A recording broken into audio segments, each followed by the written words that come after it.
আসসালামু আলাইকুম। টিবিপি story teller চ্যানেলে আমি নিয়মিত বিভিন্ন বিষয় নিয়ে আলোচনা করে থাকি। আপনাদের সাথে শেয়ার করি বিভিন্ন বিষয়। আজকের আমাদের আলোচনার বিষয়টি হবে, আমি আপনাদের সাথে শেয়ার করব যে আলহামদুলিল্লাহ গতকাল আমরা দ্বিতীয় স্বাধীনতা অর্জন করেছি স্বৈরাচারের পতনের মধ্য দিয়ে। এই বিষয়টা নিয়ে আমরা জানিয়েছি, আমাদের বিজয় উল্লাস আমরা প্রকাশ করেছি, শুকরিয়া জ্ঞাপন করেছি আল্লাহ তাআলার দরবারে, এবং এ নিয়ে অনেক আলোচনা হয়েছে, কথাবার্তা হয়েছে। সোশ্যাল মিডিয়াতে আমরা জানিয়েছি, আমাদের অভিব্যক্তি প্রকাশ করেছি।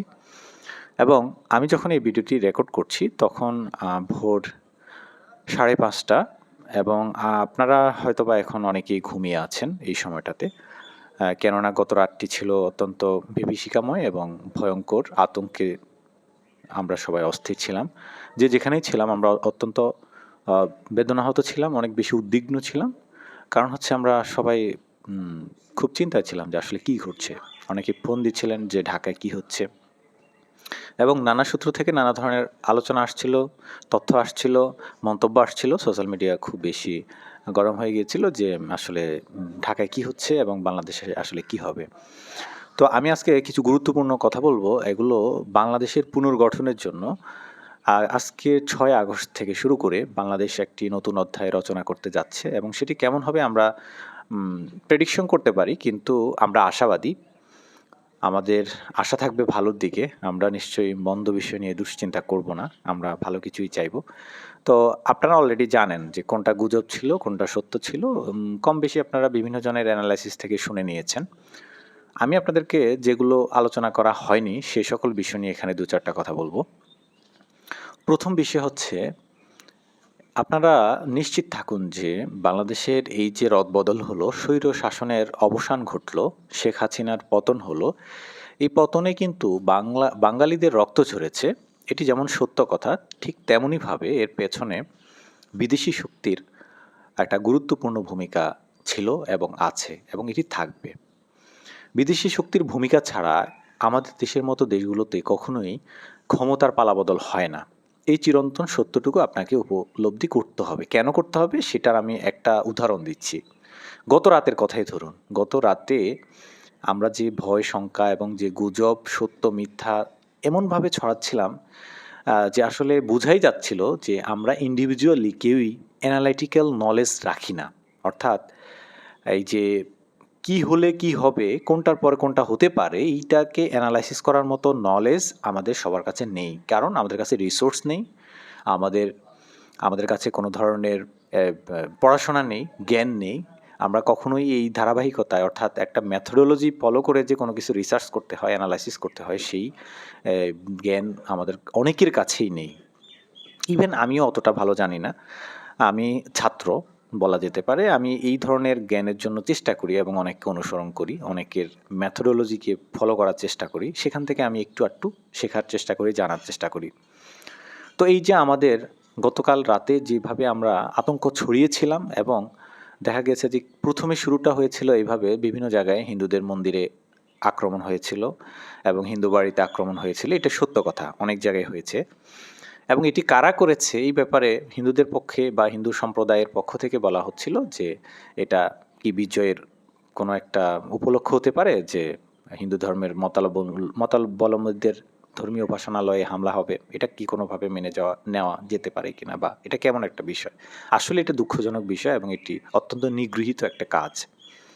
কিন্তু আবার দেখা গেছিল এই যে এই তথ্যগুলোকে বিভিন্নভাবে ছড়ানো হচ্ছিল।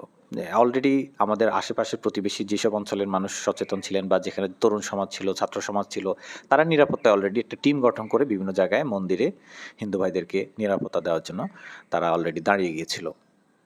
এবং এটা প্রচার করতে পারতেন চাইলে হিন্দু ভাইয়েরা, হিন্দু সম্প্রদায়ের মানুষজন, কিন্তু ওইভাবে প্রচার করেন নাই। নিরাপত্তা আমার ভালো দিকটা ওইভাবে প্রচার করেন নাই। যে কয়েক জায়গায় হামলা হয়েছে এবং কারা করেছে সেটি স্পষ্ট করে তারা বলতে চান নাই। কেন? তারা কি দেশের নাগরিক হয়ে এই আহ্বানটুকু জানাতে পারতেন না সোশ্যাল মিডিয়াতে? তারা কি এই অ্যানালাইসিসটা করতে পারতেন না? এবং করলে কি হতো? করলে তো বোঝা যেত যে আপনারা যে এতদিন হয়তোবা আপনারা কোনো বিষয়ে কথা বলেন নাই, সরকারের বিরোধিতা করেন নাই, এবং বেশিরভাগ ক্ষেত্রে দেখা গেছে যে আপনারা শেখ হাসিনার সরকারকে পছন্দ করেছেন। প্রকাশ্যেও অনেকেই এটা জানিয়েছেন যে আপনারা শেখ হাসিনার শাসনকে পছন্দ করেন বা তার সিদ্ধান্তকে আপনারা সমর্থন করেন। এটা কেন করেন বা কিভাবে করেন, এটার ইতিহাস কি, সেটা কম বেশি আমরা বাংলাদেশের মানুষ বুঝি, জানি। তো হিন্দু ভাইয়েরা যারা আছেন, আপনারা সোশ্যাল মিডিয়াতে কি আপনারা সেভাবে প্রকাশ করতে পারেন নাই যে আপনারা কি বুঝতে পারেন না এটা কে করতে পারে, কারা করতে পারে? আপনারা কি ধরে নিয়েছেন যে আওয়ামী লীগ সরকার না থাকলেই আপনাদের উপর হামলা হবে, আর আওয়ামী লীগ সরকার থাকলে হামলা হবে না? কেন গত 15 বছরে কি আপনাদের উপাসনালয়গুলো থেকে হামলা হয় নাই? কারা করেছে আপনারা দেখেন নাই?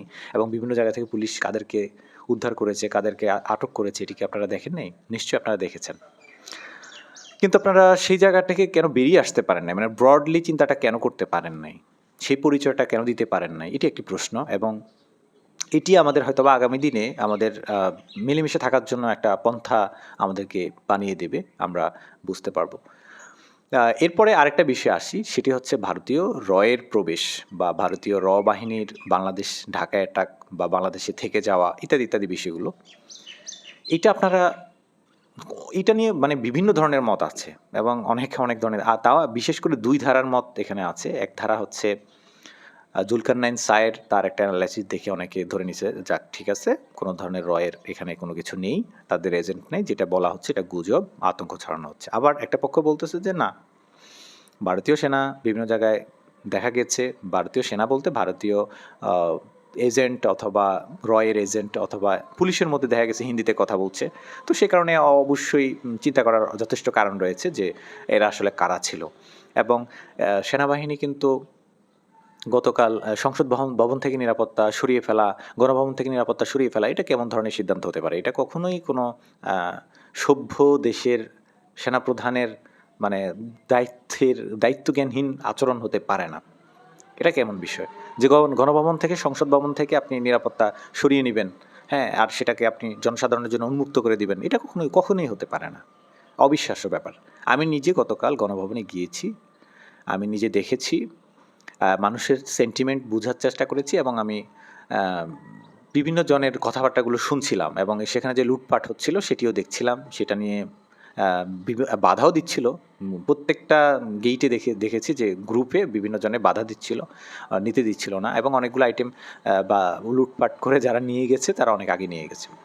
এখন এখানে মিশ্র প্রতিক্রিয়া আছে। অনেকে বলে যে এটা বিজয় উল্লাসের সাথে মানুষের ক্ষোভ, মানুষের কি বলে, এটা জনস্রোত আটকানো যায় না, এরকম কিছু একটা বলে মানুষ বোঝানোর চেষ্টা করে। আবার আরেকটা পক্ষ বলতেছে এটা মানে চোরের দেশে আমরা নিজেরা চোরদেরকে তাড়িয়ে আবার নিজেরাই চুরি করছি, তার মানে আমরা সুযোগ পেলে আমরাও কি ছাড়তাম নাকি, আমরাও দুর্নীতি করতাম, চুরি করতাম। মিশ্র প্রতিক্রিয়ার বিষয়গুলো নিয়ে যাব না। এখানে সমস্যাটা হচ্ছে কোন জায়গায়? সমস্যাটা হচ্ছে সোশ্যাল মিডিয়াতে আপনারা গত রাতের অ্যানালাইসিস যা দেখেছি সেটি হচ্ছে আমরা 18 কোটি বাঙালি, এর মধ্যে আমি ধরে নেই যে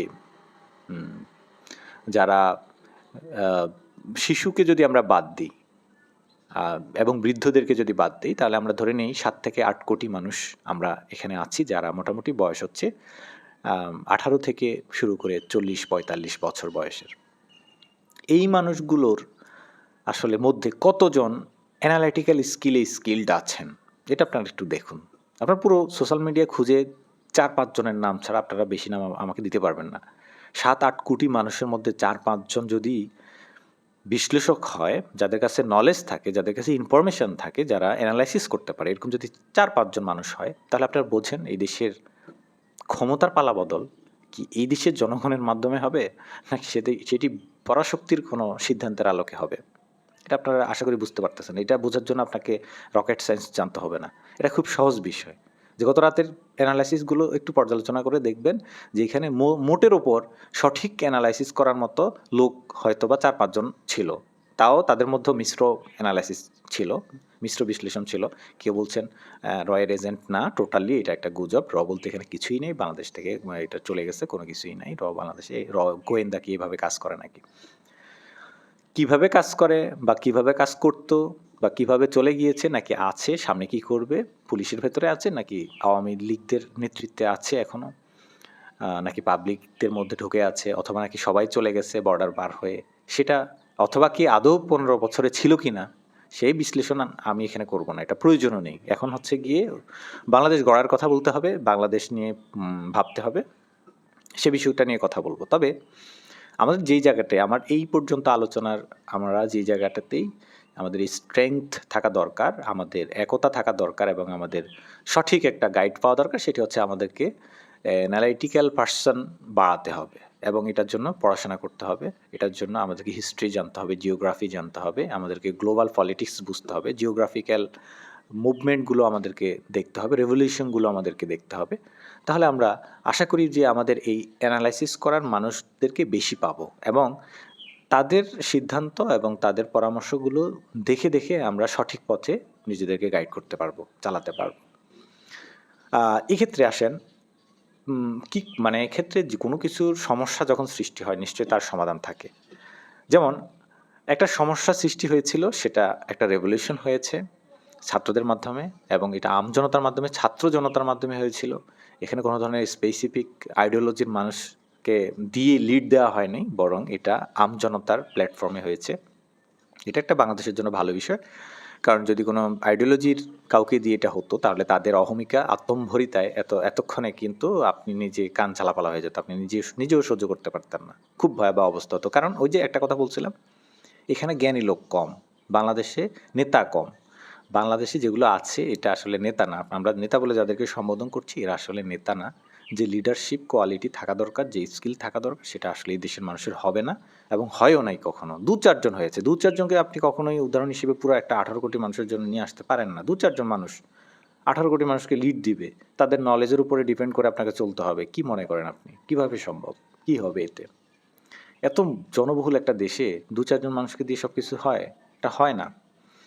আপনাকে সেই গ্যাপের জায়গাটা দেখতে হবে, এই ঘাটতিটা আমাদেরকে পূরণ করতে হবে। পূরণ করতে পারলে আপনি বড় বড় কথা বলতে পারবেন, আর পূরণ করতে না পারলে এই বড় বড় কথা বলে লাভ নেই। দিন শেষে আমাদের সিদ্ধান্তগুলো আপনার দ্বারা আসবে না, এগুলো অন্য মাধ্যম হয়ে আসবে এবং সেটি হচ্ছে। ইভেন আপনি কি মনে করছেন আমাদের যে 6 সমন্বয়ক, বৈষম্য বিরোধী ছাত্র আন্দোলনের 6 সমন্বয়ক, তারা এমনি এমনি টিকে গেছে, বেঁচে গেছে? তাদেরকে বাঁচানোর জন্য কেউ এগিয়ে আসে নাই? কোনো পরাশক্তি এখানে কাজ করে নাই? আপনি কি এটা মনে করেন? মনে করলেও করতে পারেন, কারণ বললাম না, আমাদের মধ্যে হচ্ছে কি হিপোক্রেসি টাইপের চিন্তা ভাবনা। আমরা আমাদের চিন্তা ভাবনাগুলো হচ্ছে মানে প্যারাডক্সিক্যাল, নিজের যে ডিসিশন সেটাকে ডিপেন্ড করতে পারি না, লজিক খাটাতে পারি না। এটা হচ্ছে আমাদের সমস্যা। তো যাই হোক, সমস্যার কথা বলেছি, যেটা হয়ে গিয়েছে, যে আতঙ্ক ছিল, যে ভুল ছিল, সেগুলো হয়ে গিয়েছে। এগুলো আমাদেরকে ধরতে হবে, ধরার জন্য পড়াশোনা করতে হবে এবং আমাদেরকে সঠিক গাইড খুঁজে নিতে হবে। এটা গেল একটা পর্ব। দ্বিতীয় পর্বে আসি। আমরা যে বাংলাদেশ গঠনের কথা বলতেছি, আমরা বিচ্ছিন্নভাবে, বিক্ষিপ্তভাবে কথা বলছি যে বাংলাদেশ গঠন করব, বাংলাদেশ এই করব, সেই করব, নানা কথা বলতেছি। কিন্তু বাংলাদেশ গঠন করার জন্য আগে আপনাকে জানতে হবে বাংলাদেশ কিভাবে ভেঙে গেল, বাংলাদেশ কিভাবে তছনছ হলো, বাংলাদেশ কিভাবে নৈরাজ্যের অবস্থায় পৌঁছালো, সেটা আপনাকে বুঝতে হবে। স্বৈরশাসক যারা ছিল বিগত 15 বছরে, শেখ হাসিনা যেই কথাটা সবচেয়ে বেশি বলেছে সেটি হচ্ছে তার উন্নয়ন এবং তার ধর্মনিরপেক্ষতা। সে নিরপেক্ষ মানুষদের ভালোবাসে, সে নিরপেক্ষতা খোঁজে। কিন্তু নিরপেক্ষতা যদি এতই মধুর হয়, এতই গুরুত্বপূর্ণ হয়, তাহলে তার দল করার কি প্রয়োজন? সে নিরপেক্ষ থাকতো, নিরপেক্ষ থেকে সে সরকার ক্ষমতায় আসার জন্য চেষ্টা করত, বা স্বতন্ত্র থেকে সরকারের ক্ষমতায় আসার জন্য চেষ্টা করত। এটা কি সম্ভব? এটা কি কল্পনা করা যায়? এটা হয় না। তাহলে কেন বলা হচ্ছে এগুলো? ধর্মনিরপেক্ষ কিসের কথা? ধর্ম মানে কি শুধু আপনি হিন্দু, মুসলিম, বৌদ্ধ, খ্রিস্টান এটাকেই ধর্ম বোঝাবেন? নিরপেক্ষতা কি আর কোথাও লাগবে না, শুধু ধর্মের ক্ষেত্রে লাগবে? আর আপনি কিভাবে ধর্মে নিরপেক্ষ হবেন? কারণ হচ্ছে আপনি কি সব ধর্ম বোঝেন? আর সব ধর্মকে কি আপনি একজনে ধারণ করতে পারেন? যে একটা মানুষ বিভিন্ন ধর্মকে যদি ধারণ করতে না পারে, তাহলে সে কিভাবে ধর্মনিরপেক্ষ হয়? তার চেয়ে বরং আপনি ধর্মীয় স্বাধীনতার কথা বলেন, প্রত্যেক ধর্মের স্বাধীনতার কথা বলেন। প্রত্যেক ধর্ম তার নিজ গতিতে পালন করতে পারবে, নিজ গতিতে সে আয়োজন করতে পারবে। সেই স্বাধীনতাটুকুর কথা বলেন, সেই স্বাধীনতা আপনি দিন, তাহলেই তো হয়। কিন্তু ধর্মনিরপেক্ষতার কথা বলে আপনি কি বোঝাতে চান? সেটি কি আপনি নিজে আসলে বোঝেন? সেটিকে আপনি নিজে বাস্তবায়ন করতে পারবেন? নিজে প্র্যাকটিস করতে পারবেন? অসম্ভব, পারবেন না। এটা যুক্তিতে চলে না। কেউ কখনো নিরপেক্ষ হতে পারে না। তাহলে আমাদের বাংলাদেশ পুনর্গঠনের জন্য প্রথম যে বিষয়টা আমাদের সেন্টিমেন্টে আনতে হবে, এটা আমাদের মগজে ঢুকাইতে হবে যে কোনোভাবেই হোক, যে আপনি নিরপেক্ষ থেকে আপনি সলো লাইফ লিড করতে পারবেন না। এই লাইফ লিড করে আপনি যেদিকে যাবেন সেটা হবে শয়তানের পথ। অর্থাৎ যেভাবে স্বৈরশাসক শয়তানের পথে গিয়েছিল এবং সে যেভাবে ডেভিল গাইডেড হয়েছিল, ঠিক সেভাবে আপনিও ওই পথেই যাবেন যদি আপনি নিরপেক্ষতা অবস্থান করেন। এখন আমাদের সোশ্যাল মিডিয়াতে যেটি দেখা যাচ্ছে, ছাত্র আন্দোলনের মাধ্যমে যেটা একটা অভ্যুত্থান হয়েছে, এখানে নিরপেক্ষ দৃষ্টিভঙ্গি বেশি আসছে বা নিরপেক্ষ কথাবার্তা বলার চেষ্টা করা হচ্ছে এবং সবাই কেউ কাউকে পছন্দ করে না, পূর্বের কাউকে দেখতে পারে না, এও খারাপ ও খারাপ, বিএনপিও ভালো না, আওয়ামী লীগও ভালো না, হুজুররাও ভালো না। হ্যাঁ, তাহলে কে ভালো? আপনি যাকে ভালো বলছেন সে কিভাবে ভালো? কোন যুক্তিতে সে ভালো? এটা এক ধরনের হীনমন্যতা, এক ধরনের মানে হচ্ছে গিয়ে চিন্তার অক্ষমতা। এটা হচ্ছে আপনার স্বল্প জ্ঞানের কারণে আপনি এই কথাটুকু বলতে পারছেন। এবং অনেকে বলতেছে যে ছাত্ররা আন্দোলন করছে, ছাত্ররা বিজয় ছিনিয়ে এনেছে, এখন এসে অনেকে ক্রেডিট দিচ্ছে, অনেক রাজনৈতিক দলের লোক এসে কথা বলতেছে। তো কাকে ডাকবে? সব ছাত্রকে এনে মন্ত্রী পরিষদে বসায় দিবে, এমপি পরিষদে বসায় দিবে, পার্লামেন্টে নিয়ে আসবে, দেশের শাসন ক্ষমতা নিয়ে আসবে? এটা কিভাবে সম্ভব হয়? এটা হবে না। কেন কথা বলতেছেন এটা নিয়ে? ছাত্ররা যত যে সীমা পর্যন্ত করেছে, করতে পেরেছি আমরা, আলহামদুলিল্লাহ। আমাদের ত্যাগ, তিতিক্ষা এবং রক্তদান সেটি ইতিহাস হয়ে থাকবে, এবং ইতিহাস হয়ে থাকবে কিনা সেটা আগামীতেই বোঝা যাবে। কেন বোঝা যাবে? কারণ আমরা এখন যে পরিবর্তনের মধ্যে আছি, পুরো পুনর্গঠনটা আসলে কিভাবে করতেছি সেটা আসলে জানান দেবে। এই যে আমাদের ত্যাগ, এই যে আমাদের তিতিক্ষা, এই যে আমাদের জীবনদান, এই যে আমাদের রক্তদান, এগুলোর স্মরণটা কেমন হবে এটা নির্ভর করবে ওই যে আমাদের দেশ পুনর্গঠনের চিন্তাটা আমরা আসলে কিভাবে করি। ওই যে নিরপেক্ষ থেকে করি, নাকি উত্তম কোনো মাধ্যম খুঁজে নেই? এটা এখন দেখবার বিষয়। আপনি আমেরিকার কথাই ধরুন, সেখানে রিপাবলিকান, ডেমোক্রেট, আরও যে ছোটোখাটো কয়েকটা দল আছে, রিপাবলিকান, ডেমোক্রেট, এটাই হচ্ছে আদত আমরা সবাই চিনি। তো তারা এত উন্নত, তারা এত জ্ঞানী, তারা এত সভ্য, তারা দল করে কেন? তারা কি চাইলে মানে কোনো ধরনের দল ছাড়া কথা বলতে পারতো না? হ্যাঁ, আপনাদের যে চিন্তাটুকু এখন মাথায় আসছে যে মানে কেউ আপনারা সহ্য করবেন না, ওকেও সহ্য করবেন না, এই ধরনের চিন্তা কিন্তু অধিকাংশ শিক্ষার্থীদের মনে আসছে। এটার একটা কারণ আছে, কারণ হচ্ছে এই প্রজন্ম যথেষ্ট সাহসী, যথেষ্ট বীর, যথেষ্ট মানে লড়াকু সৈনিক, কিন্তু যেটির অভাব আছে সেটি হচ্ছে আমাদের পড়াশোনা। কারণ এই পড়াশোনার অভাবটুকু যে করে রেখেছে, কে করে রেখেছে আপনারা নিজেরাই স্বীকার করেছেন, সেটি হচ্ছে স্বৈরাচার। আপনাদের বাক স্বাধীনতা হরণ করে রেখেছে, আমাদেরকে এক সঠিক ইতিহাস জানতে দেয় নাই, তারপরে আমরা মুক্ত চর্চা করতে পারিনি। নানা কারণেই বোঝাই যাচ্ছে যে আমাদের জ্ঞানের সীমাবদ্ধতা ছিল। গত 15-16 বছর আমাদের জ্ঞানের একটা বিপুল পরিমাণ জনগোষ্ঠীর মধ্যে জ্ঞানের এই সীমাবদ্ধতা তৈরি হয়েছে, একটা ন্যারো মাইন্ড তৈরি হয়েছে। এইটা থেকে কিন্তু বেরিয়ে এসে আপনি যে এখন কথা বলতেছেন, এটা থেকে বেরিয়ে এসে কথা বলতেছেন না। আপনি যখন এখন আপনি বিভিন্ন পক্ষের কথা বলছেন অথবা পক্ষ না থাকার কথা বলছেন, তারপরে বিভিন্ন ব্যক্তিকে, বিভিন্ন গোষ্ঠীকে, বিভিন্ন দলকে আপনি পছন্দ করছেন না, এটার পেছনে ওই যে ন্যারো মাইন্ডটা রয়ে গেছে। কারণ আপনি তো আসলে শিখতে পারেন নাই, আপনি নিজেই শিখতে পারেন নাই, কারণে আপনি একটি অভ্যুত্থানের অংশীদার হয়েছেন। আপনি একটা স্বৈরাচার সরকারের পতনের জন্য আন্দোলন করেছেন। কেন করেছেন? সে আপনাকে শিখতে দেয় নাই, সে আপনার অধিকার হরণ করেছে, সে কারণেই তো। তো এগুলো লজিক্যাল বিষয়। যে সো আপনি যে কথাটুকু এখন বলবেন, আপনি আন্দোলন করেছেন 1 মাস, কিন্তু 15 বছরে যে সকল রাজনৈতিক দলকে এই স্বৈর সরকার, আপনি যাকে অপছন্দ করেন, যাকে আপনি খুনি হিসেবে চিহ্নিত করেছেন, যাকে আপনি স্বৈর শাসক উপাধি দিয়েছেন, যাকে আপনি ইতিহাসের সবচেয়ে নিকৃষ্ট ঘাতক হিসেবে ঘোষণা করেছেন, তার দ্বারা আপনি শাসিত হয়ে এসেছেন। এবং শুধু আপনি শাসিত হন নাই, আপনার কতটুকু ক্ষয়ক্ষতি হয়েছে তার তুলনায় যে রাজনৈতিক দলগুলো ছিল, মেইন স্ট্রিম যে রাজনৈতিক দলগুলো ছিল গত 15 বছর, তারা কিন্তু নিষ্পেষিত হয়েছে। তারা কিন্তু এত বেশি নির্যাতিত হয়েছে, যেটার উদাহরণ আপনি পত্রিকাগুলো খুললে পাবেন। আপনাকে আবার পড়াশোনা করতে হবে। এই যে আবার আসলো পড়াশোনার বিষয়, আপনাকে ধরে ধরে 2009 সাল থেকে 2024 সাল পর্যন্ত এই সময়টা আপনি ধরে ধরে ইতিহাস দেখুন। আপনি মাসিক একটা ম্যাগাজিন হলেও পড়ুন। একটা পড়লে হবে না অবশ্য, আপনি বিভিন্ন রাজনৈতিক মতাদর্শের যে নিজস্ব ম্যাগাজিন ছিল, নিজস্ব নিউজ পেপার ছিল, নিজস্ব বুকলেট ছিল, এগুলো একটু পড়াশোনা করুন। অথবা যে বড় ধরনের যে মুভমেন্টগুলো ছিল এই 15 বছরের সময়কালে, নির্বাচনের আগে পরে, সেগুলো আপনি একটু দেখার চেষ্টা করুন। তাদের আলোচনা টকশোগুলো শুনুন। তাহলে আপনি কিছুটা হলেও একটা জ্ঞান পাবেন যে কত বেশি নিষ্পেষণ হয়েছে। অথবা আইনজীবীদের সাথে কথা বলুন, সুপ্রিম কোর্টের 2-1 আইনজীবীকে খোঁজ করে তাদের সাথে কথা বলুন যে আসলে হাসিনা সরকার কি করেছিল গত 15 বছর। আপনি তো শুধু কোটা সংস্কার আন্দোলনে এসে কিছু বিষয় জানতে পেরেছেন, কিছু বিষয় ফেসবুকে বিভিন্ন জনের লেখালেখি থেকে পড়াশোনা করেছেন, অনেকে আওয়ামী লীগের দুষ্কর্মের ইতিহাসগুলো তুলে ধরেছে বিভিন্ন বই থেকে, বিভিন্ন লেখনের মাধ্যমে তুলে ধরেছে, সেখান থেকে একটু একটু করে আপনি বিচ্ছিন্নভাবে, বিক্ষিপ্তভাবে জ্ঞান অর্জনের চেষ্টা করেছেন। এগুলো দিয়ে কিন্তু আপনি মোটের ওপরে আপনি একটি সিদ্ধান্ত গ্রহণের জন্য কিন্তু আপনি যে পরিমাণ জ্ঞানের প্রয়োজন হয় সেই পরিমাণ জ্ঞান অর্জন করতে পারেননি। এটা পারেননি, এটা আপনাকে স্বীকার করতে হবে। সো এখন আপনি কি করবেন? এই অবস্থায় এসে আপনি হুটহাট নিজেকে স্মার্ট করে গড়ে তোলাটা হচ্ছে ১ নাম্বার দায়িত্ব।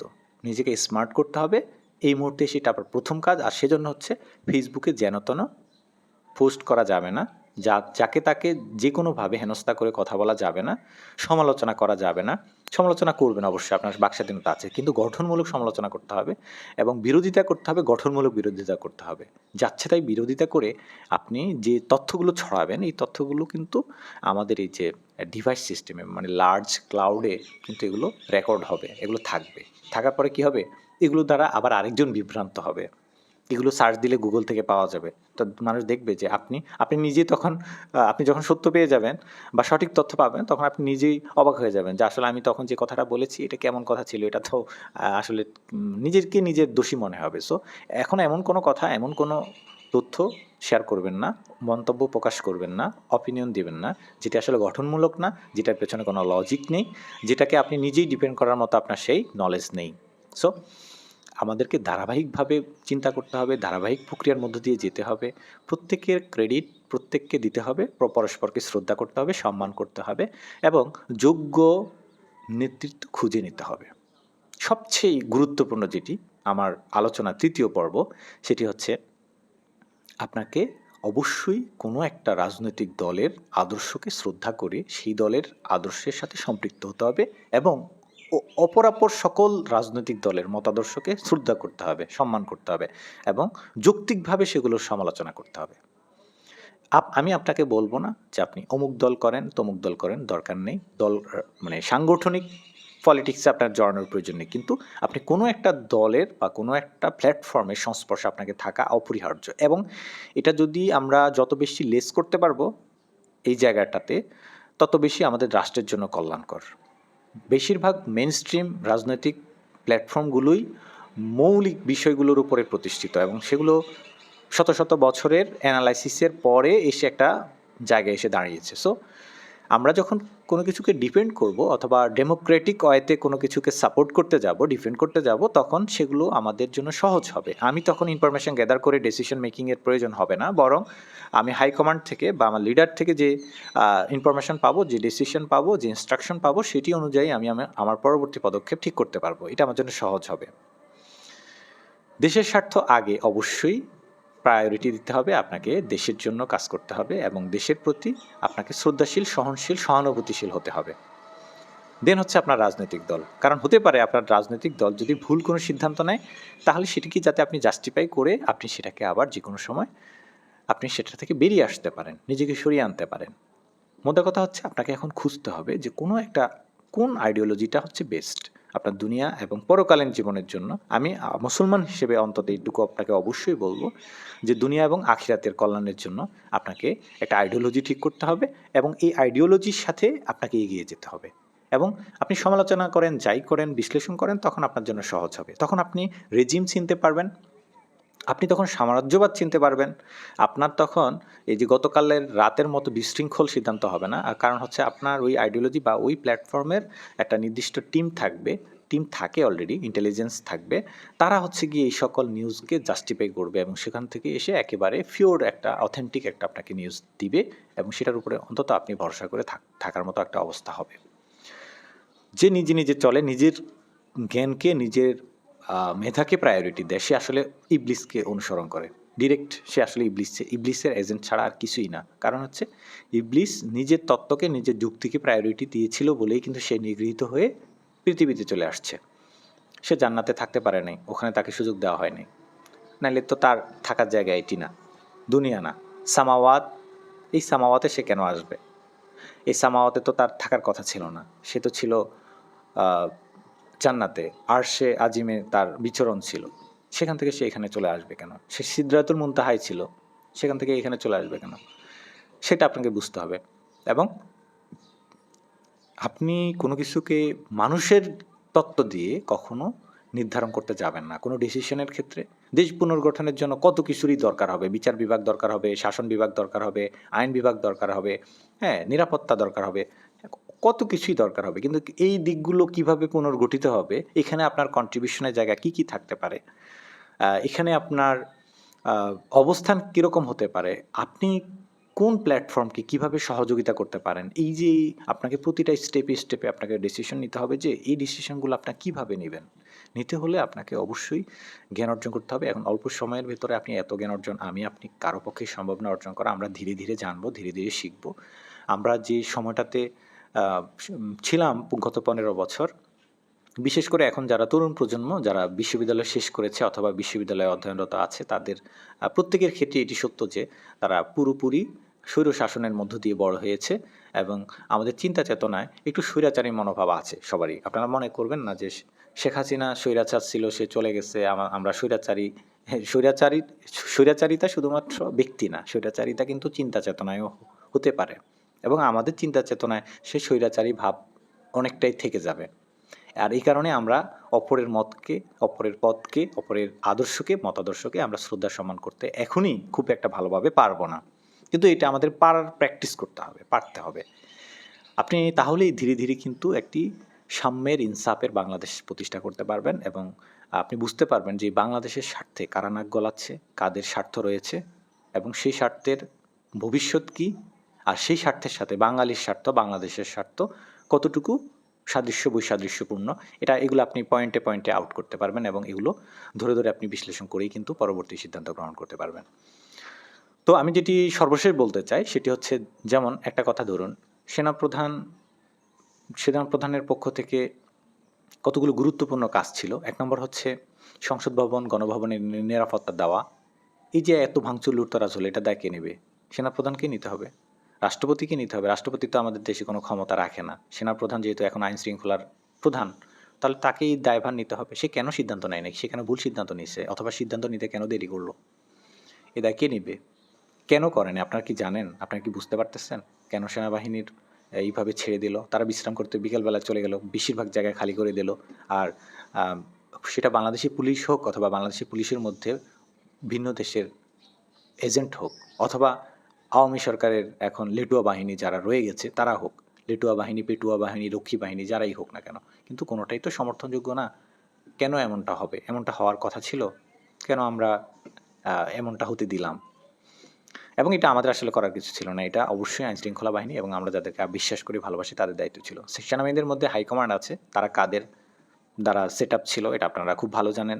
জুনিয়র হাইকমান্ডের মধ্যেও একটা অংশ তাদের দ্বারা সেট আপ ছিল, পুরোপুরি সেট আপ ছিল না, বাট সেটার 70%ই ছিল বাংলাদেশি মানুষের পক্ষের শক্তি এবং সে কারণে আসলে মূলত স্বৈর শাসনের অবসায়ন হয়েছে এবং স্বৈর শাসকের পতন হয়েছে, হাসিনার পতন হয়েছে, কারণ জুনিয়রদের মধ্যে অধিকাংশই ছিল কিন্তু বাংলাদেশের পক্ষে, বাংলাদেশের মাটি মানুষের পক্ষের শক্তি।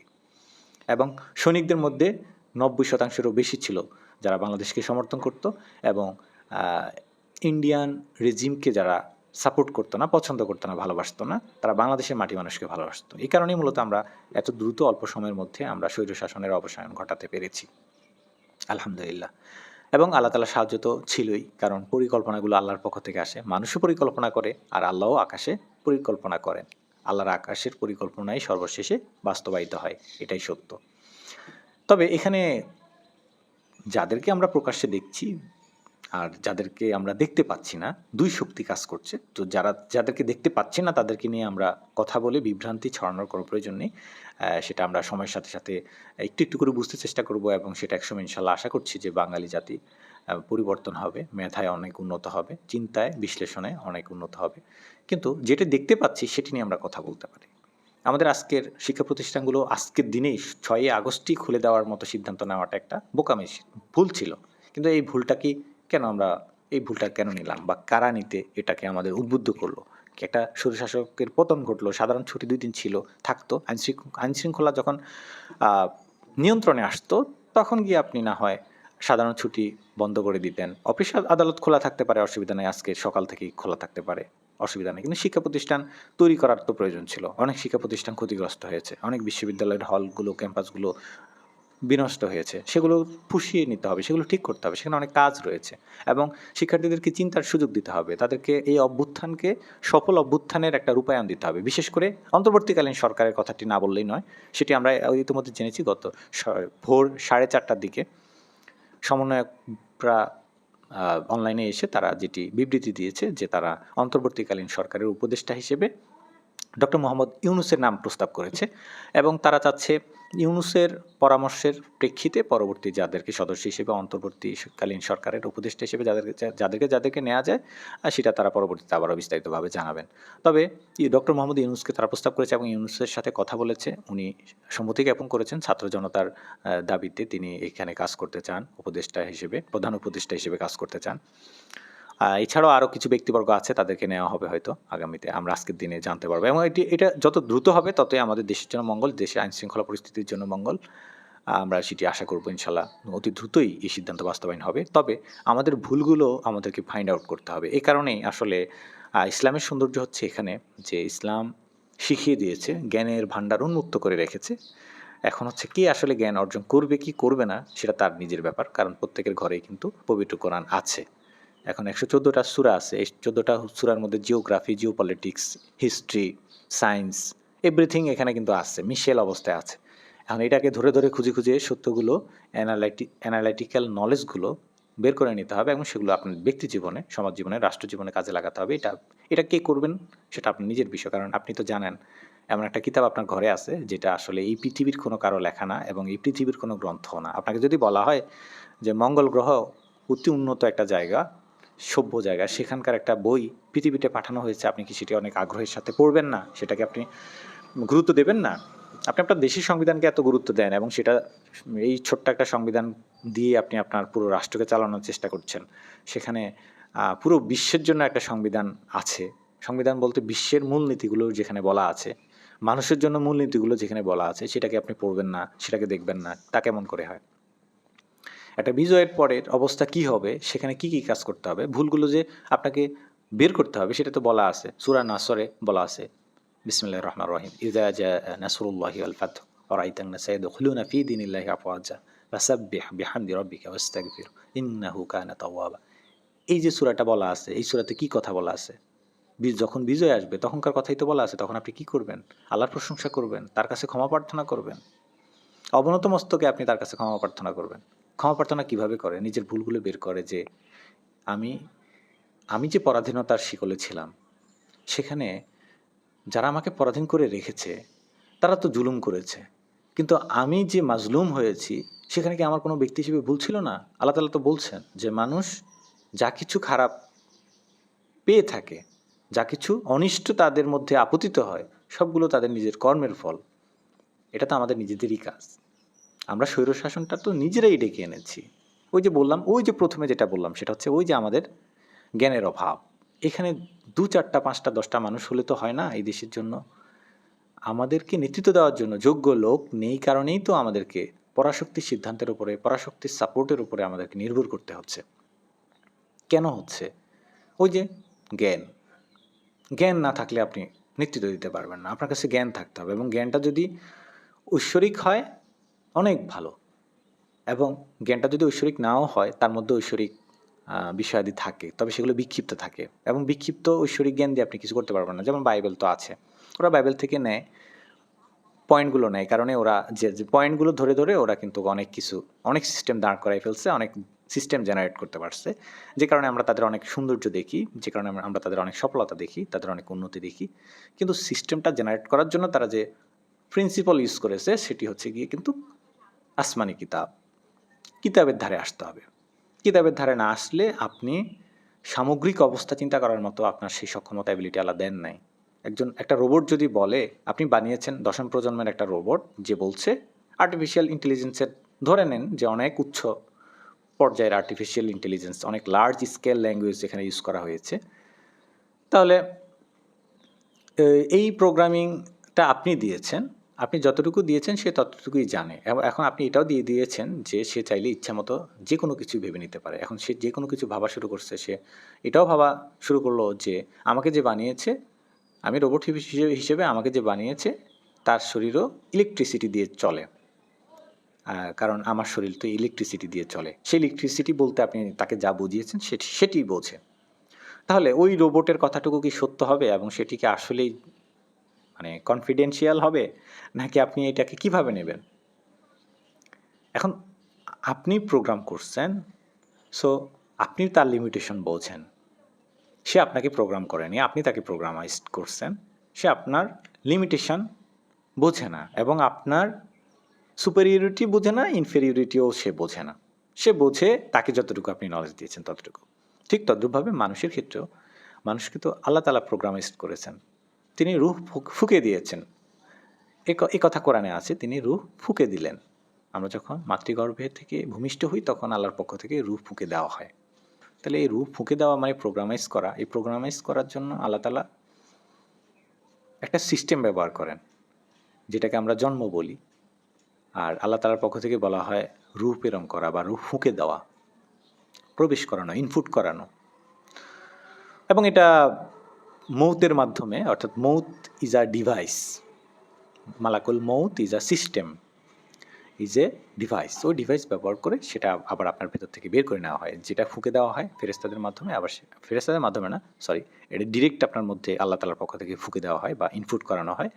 এবং সেটা মালাকুল মৌতকে পাঠিয়ে, আল্লাহ তাআলা আবার ডিরেক্ট নিয়ে নেন না, সেটা মালাকুল মৌতকে পাঠিয়ে নফসকে নেওয়া হয়। এর আগে গিয়ে আল্লাহ তাআলা, আল্লাহ তাআলা ডিরেক্ট আবার আল্লাহ তাআলার কাছেই রুহটা চলে যায়। অর্থাৎ রুহ কবজ করা হয় না, রুহটা নেওয়া হয় না। রুহ মূলত ডিরেক্ট যেভাবে ফুঁকে দেওয়া হয় ঠিক ডিরেক্ট আল্লাহর কাছে সেভাবে চলে যায়। কারণ রুহের মাধ্যমে আমরা মূলত আমাদের মনিবের সাথে আমরা কানেক্ট থাকি। এই কারণে মনিব চান যে আমরা সল্লু করি, তার সাথে সংযোগ স্থাপন করি। সল্লু আলাইহি ওয়াসাল্লিমু তাসলিমা। রাসূল সাল্লাল্লাহু আলাইহি ওয়াসাল্লাম এটি আমাদেরকে শিক্ষা দিয়েছেন। এই কারণে আমরা তার প্রতি দরুদ এবং সালাম প্রেরণ করি, সাল্লাল্লাহু আলাইহি ওয়াসাল্লাম। এই কথাটা এই কারণে বললাম যে আপনি আপনার লিমিটেশনের বাইরে গিয়ে আপনি কিন্তু কোনো কিছু ভাবতে পারবেন না, কোনো কিছু চিন্তা করতে পারবেন না। সো আপনাকে ফান্ডামেন্টাল নলেজের কাছে ফিরে আসতে হবে এবং সেখান থেকেই আপনাকে, আমি এখন যে কথাগুলো বললাম সেই কথাগুলোর মূলনীতি আপনাকে সেখান থেকে নিতে হবে। এবং অবশ্যই অবশ্যই বাংলাদেশ পুনর্গঠনের জন্য আপনাকে কোনো না কোনো একটা আদর্শবান, দেশপ্রেমিক রাজনৈতিক প্ল্যাটফর্মের সঙ্গবদ্ধ থাকতে হবে। ওয়াতাসিমু বিহাবলিল্লাহি ওয়ালা তাফাররাক। আল্লাহর রজ্জুকে দৃঢ়ভাবে আঁকড়ে ধরতে হবে, অর্থাৎ দলবদ্ধভাবে থাকতে হবে। আপনাকে টিমে থাকতে হবে, টিম ওয়ার্ক করতে হবে, টিমে থাকতে হবে, টিম ওয়ার্ক করতে হবে। আপনাকে ভলান্টারি করেন, এটা টিমে যেভাবে করেন ঠিক তদ্রূপভাবে আপনি যখন দেশ গড়ার কাজ করবেন, এটা টিমে থাকতে হবে, একটা প্ল্যাটফর্মে থাকতে হবে, একটা অর্গানাইজেশনের সাথে থাকতে হবে।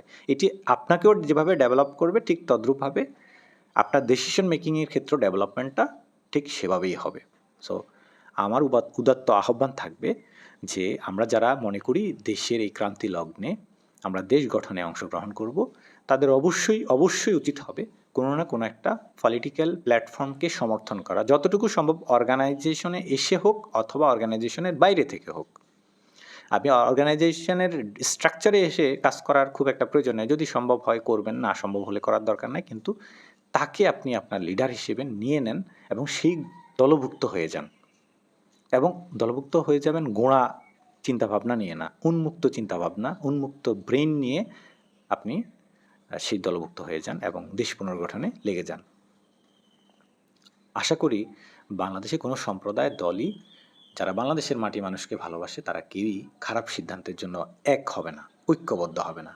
ভালো সিদ্ধান্তের জন্যই তারা এক এবং ঐক্যবদ্ধ হবে। ওই যে বললাম, আপনি যখন রিজিম চিনবেন, আপনার যখন সেই নলেজ হবে, অ্যানালাইসিস করার মতো সেই নলেজ হবে, অথবা যারা অ্যানালাইসিস করছে তাদের নলেজ আপনি পাবেন, তখন গিয়ে আপনি বুঝতে পারবেন আপনার দল কি কারো তাবেদারি করছে কিনা, দালালি করছে কিনা, কোনো পরাশক্তির দালালি করছে কিনা, সে দালালি কতটুকু, সেটা কি লিমিটের মধ্যে নাকি লিমিটের বাইরে, সেটা আপনি তখন বুঝতে পারবেন। যেমনটা স্বৈরশাসক হাসিনা করেছিল, দালালি করেছিল এবং তার দলের লোকেরা কিন্তু এটা বুঝতে পারেনি যে তার দালালির লিমিট কতটুকু ছিল। তারা মনে করছে যে আমরা ক্ষমতায় থাকতে হবে, ক্ষমতায় থাকার জন্য দালালি করতে হবে, করছে। যাক, ভালো কথা, আমরা ভালো আছি তো আছি, দেশ যেমন ইচ্ছা তেমন যাক, কোনো সমস্যা না, যাচ্ছে তাই, যা ইচ্ছা তাই হোক, সমস্যা নেই। কিন্তু ওই যে বললাম না, এই জায়গাটায় সমস্যা। দল করবেন, প্ল্যাটফর্মে যাবেন, দলবদ্ধ হবেন, সংগঠন করবেন, সেটি যাতে এমন না হয়, অন্ধ আনুগত্য যাতে না হয়, যাতে আপনি জ্ঞান বিবেক বিশ্লেষণ প্রয়োগ করে আপনি আপনার দেশের জন্য করতে পারেন, কাজ করার জন্য যাতে আপনি এগিয়ে আসেন। আর পারস্পরিক হিংসা বিদ্বেষ ছড়ানো নয়, বরং সম্প্রীতি, সৌহার্দ্য এবং ভালোবাসা দিয়ে আমরা জয় করব ইনশাল্লাহ। কারণ হচ্ছে দিন শেষে আমরা সবাই সবার আপনজন, রক্তে মাংসে গড়া মানুষ এবং আমাদের লিমিটেশন আছে। দিন শেষে আমরা এই পৃথিবী ছেড়ে যেতে হবে।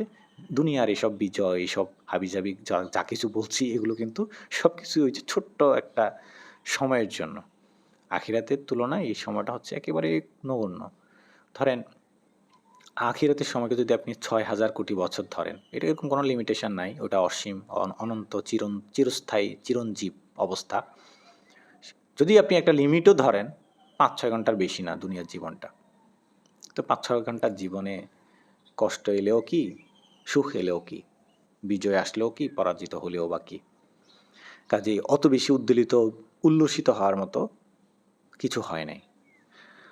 হ্যাঁ, যাই হোক, অনেক কথাবার্তা বললাম। আমার বিগত ভিডিওগুলোতে আমি চেষ্টা করেছি যে কোটা সংস্কার আন্দোলন থেকে শুরু করে বাংলাদেশের বর্তমান পরিস্থিতিগুলো নিয়ে আপনাদেরকে আপডেট দেওয়ার চেষ্টা করেছি এবং কিছু, কিছু ক্ষেত্রে বিশ্লেষণ করার চেষ্টা করেছি। আমার অপিনিয়ন দেওয়ার চেষ্টা করেছি।